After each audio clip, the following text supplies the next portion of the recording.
షాద్నగర్ ఇన్స్పెక్టర్ని. ఈరోజు 2వ తారీఖు 8 నెల 2026 రోజున ఉదయం 10:30 గంటల సమయంలో ఆర్టీసీ డ్రైవర్ అయినటువంటి కొప్పు ఆనంద్ కుమార్, ఇతను TGSRTCలో డ్రైవర్గా పనిచేస్తున్నాడు. ఈయన హైదరాబాద్ నుంచి ఈరోజు ఉదయం పూట ఆర్టీసీ బస్సులో కడప వైపు వెళ్తున్నాడు ప్యాసింజర్ని ఎక్కించుకొని. ఉదయం 9 గంటలకు ఇక్కడ చటాన్పల్లి బ్రిడ్జ్ దాకా వచ్చిన తర్వాత వెనక నుండి వస్తున్నటువంటి ఒక కారు ఆయన బాగా హార్న్ ఇచ్చిండు.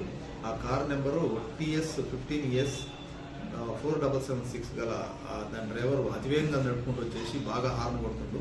ఈయన పక్కకు జరగపోయేసరికి ముందుకు వచ్చేసి బండిని అడగించి, నువ్వు ఎందుకు నా సైడ్ ఇవ్వలేదని చెప్పేసి ఇద్దరుంటారు, వాళ్ళిద్దరు తెలియని వ్యక్తులు ఇతన్ని డ్రైవర్ను కొడతారు. అందులో ఉన్నటువంటి ఇంకో డ్రైవర్ కూడా అడ్డుపోతే, ఆయన పేరు సందా కిష్టయ్య, ఆయన కూడా చేరుతో కొడతారు. దీని మీద గవర్నమెంట్ ఆఫీసర్కి విధులకి అడ్డంకు కలిగించినటువంటి వారి మీద ఆ ఇద్దరి మీద కూడా కేసు రిజిస్టర్ చేసినాం. తదుపరి దర్యాప్తు చేస్తాను. నేను టికెట్ డిపో డ్రైవర్ని. జేపీఎస్ నుంచి కడప వెళ్ళే సూపర్ లగ్జరీ బస్సులో వెళ్తున్నాం సార్. షాద్నగర్ చటాన్పల్లి దగ్గర రాగానే కారు అతను సైడ్ ఇవ్వలేదని కారు బస్సుకు అడ్డం పెట్టి మమ్మల్ని కూతురు బాగా తిట్టి కొట్టింది సార్. నన్ను మా డ్రైవర్ గారు అడ్డం పోతే మా డ్రైవర్ గారిని కొట్టిరు. ఇక్కడ ఫీజు అంతా పోయింది. నాకు అంతా వాచింగ్ సార్. ఇది మేము ఆర్టీసీలో చేస్తాం సార్.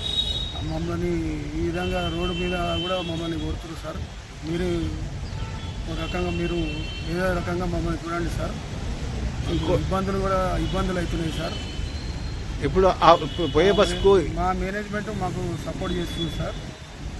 మాకు బయట ప్యాసింజర్ కాకుండా వేరే కార్ల వాళ్ళు కూడా రోడ్డు మీద లారీలు ట్రాఫిక్ ఉందని మా బస్సులకు సైడ్ ఇవ్వమండి, ఇవ్వలేకపోతే మిమ్మల్ని కొడుతున్నారు సార్. అంతే సార్. ఇంకోటి ఇప్పుడు బస్సుకు ఇద్దరు డ్రైవర్లా? అవును సార్. నా పేరు కృష్ణయ్య సార్. నేను టికెట్ డిపో డ్రైవర్ను. మా డ్రైవర్ను కొడుతుంటే నేను దిగి అడ్డం పోయాను. నన్ను కూడా కొట్టారు. ఆయనను స్టీరింగ్ మీద నుంచి దిగి కొట్టారు. నేను లెఫ్ట్ సైడ్కి వెళ్ళి దిగితే నన్ను కొట్టారు. అమ్మ నా బూతులు తిడుతూ కొట్టారు సార్. కేసులో కంప్లైంట్ చేసినాము. సిఐ గారు యాక్షన్ తీసుకుంటారు.